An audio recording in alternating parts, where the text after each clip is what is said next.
What's up, Alan J. Prep?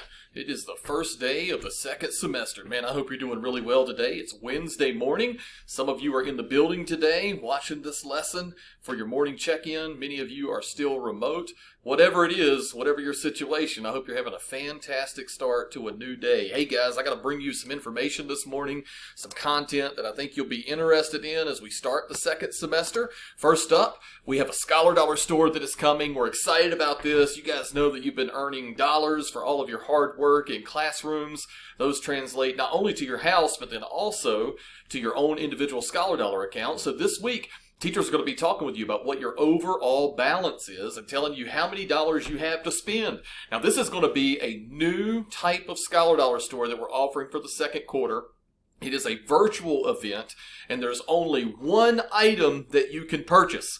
Actually, there's lots of them, but there's gift cards available for purchase in the Scholar Dollar store, and they come through a raffle. So what you have an opportunity to do this time for the store is to take your dollars and to use them to purchase raffle tickets in which you will go into a drawing to see if you will win a gift card. Now, there are 20 gift cards at each grade level, and they're worth $10 a piece to various locations all around, like Walmart and Target, and some of them go to a couple of restaurants and places where you can get Starbucks coffee.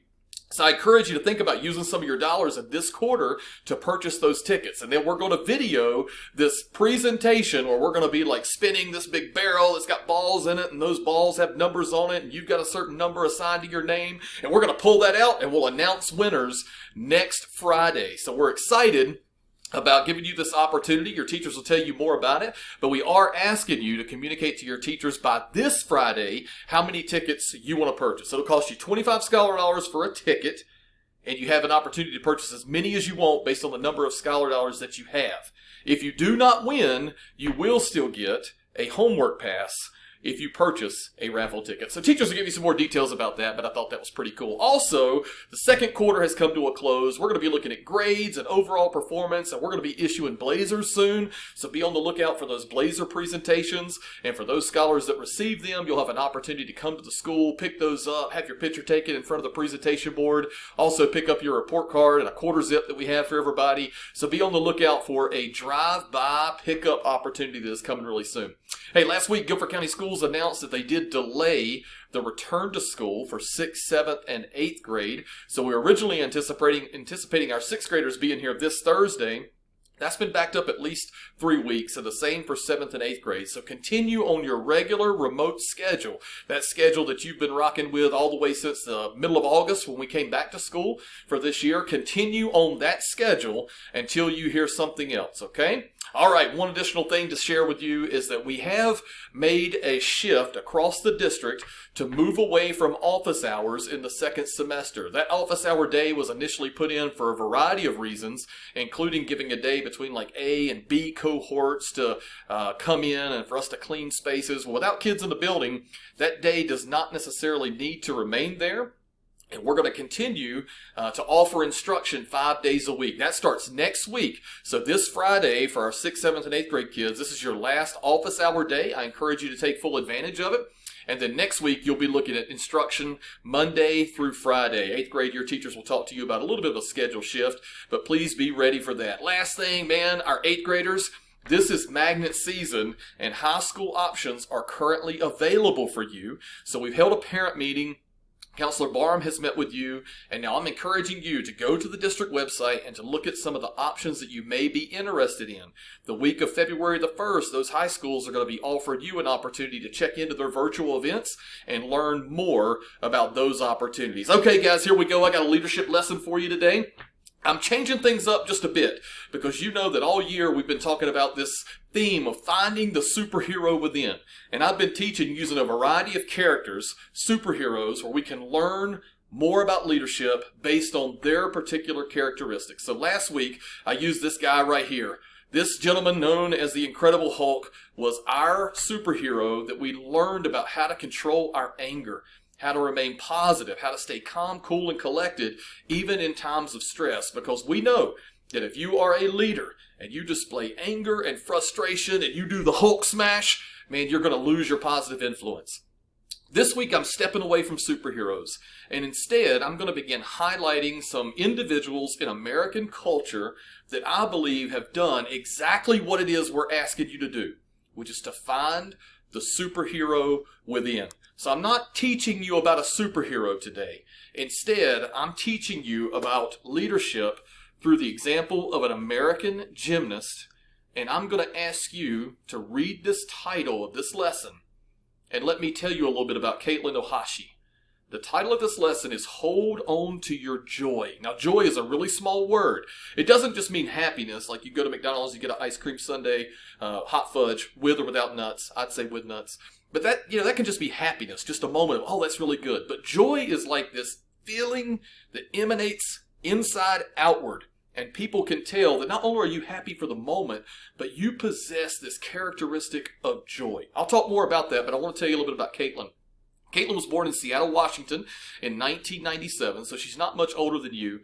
And she began taking gymnastics at a very young age. Actually, she was only 3 years old, and she quickly progressed and began competing in local and then regional competitions, all right? By the time she was 12, she was competing in the junior national championships, and she really performed very well. She won a couple honorable mentions, second place, third place on things like the bars and the balance beam and the floor routine. She continued to excel, and she started winning like national championships. On the Olympic team, she won team and individual events, and she even beat out one of her teammates, who you probably know, Simone Biles, by winning the 2013 American Cup. So she quickly was making tremendous progress, and she was gaining a lot of attention.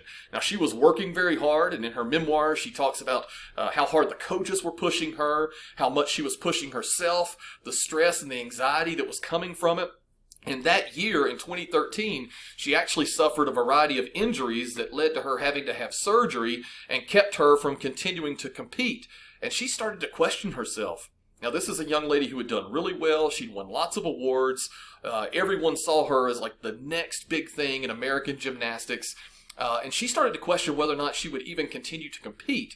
And in her reflection, she even says she lost her joy to compete in gymnastics. And she actually started going to counseling. She had a counselor that saw her regularly. She talked about perhaps being depressed and certainly dealing with anxiety from all the outside forces, the frustrations, the challenges that came along with gymnastics and competing at a high level.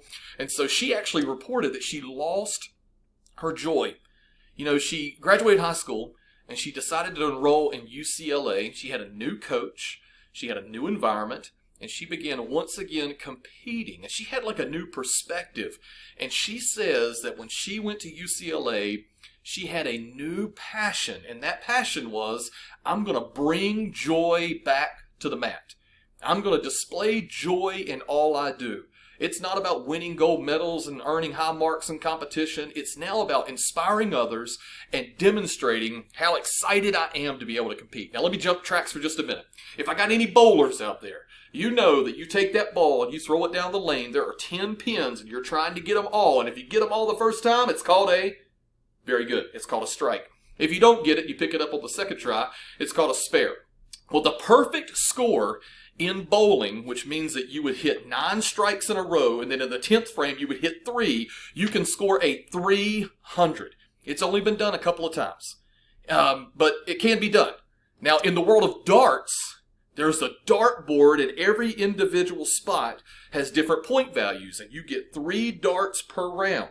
You can look at this image on the screen, and you see that the highest mark you can hit is right about here. You see this? This is a triple. It's a triple 20, which means it has a value of 60. So if you get 3 darts and you hit them all in the triple 20 or in the 60, the highest you can get per round is a 180. Now, I want to show you just for a second. I'm going to see if I can back out of this and open up this young lady's presentation. She got back into competing at UCLA. We discussed that. She started going to larger competitions, and I want you to see this young lady's perfect floor routine. I think you will enjoy this. Let's take a look at Katelyn Ohashi and her perfect floor routine, in which she scores a 10.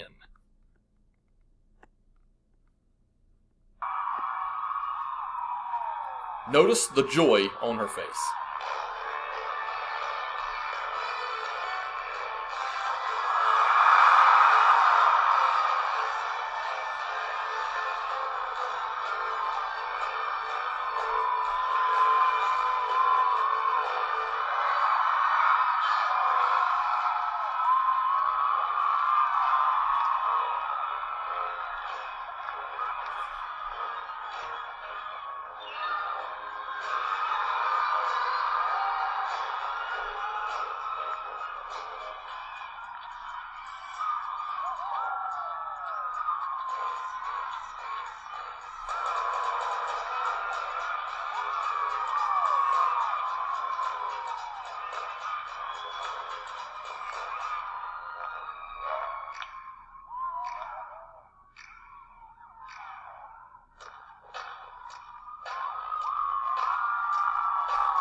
Woo!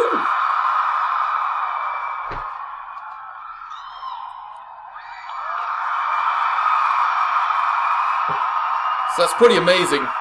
Katelyn goes on to receive a score of a 10, which is a perfect score in the world of gymnastics. Certainly an amazing floor routine. And just the joy that she shares and the joy that comes from her during that performance is absolutely amazing. So a couple of things that we could learn from that, and then I'm going to close out this lesson for today. Sorry, it's going to make me go back through my slides. Not only was that score perfect, but the performance was perfect because of the way that she impacted others, okay? She received lots of national attention for her achievements, and social media actually began to disrespect her, began to do some commenting about her physical image, and this body shaming eventually led Katelyn to say, you know, I'm going to maintain my joy and I'm going to step away from gymnastics.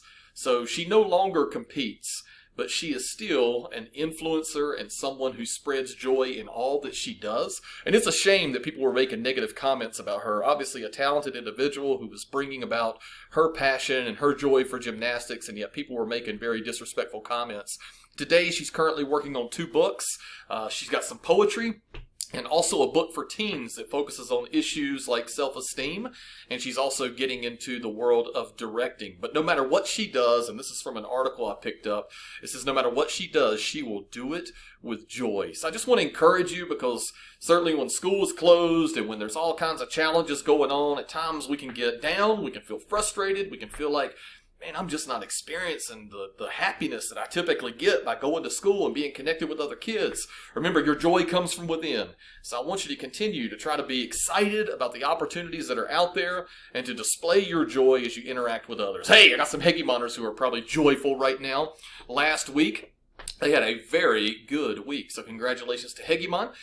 Next week, we'll be releasing the overall second quarter results, and we'll see which house gets to keep that flag, or will get that flag from their performance in the second quarter. So lots of cool things coming up. Hope you guys have a great week, and I'm going to leave you with Leader's Creed. Perhaps one of you would like to share it today. I hope you guys have a great week.